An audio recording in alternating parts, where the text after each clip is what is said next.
Testing of Fuji pressure transmitters. The transmitters have been set to a calibration range of input signal according to the request of the customer. For testing, we add a 24-volt DC power supply and a multimeter in order to measure the milliamp output.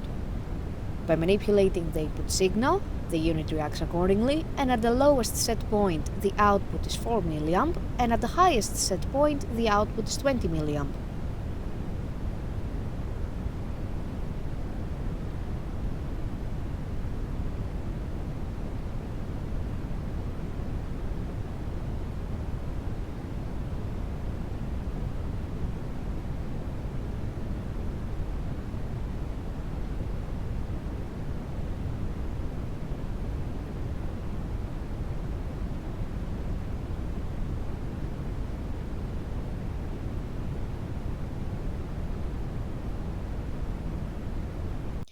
It is now clear that all transmitters are operating successfully and are ready to be delivered to the customer.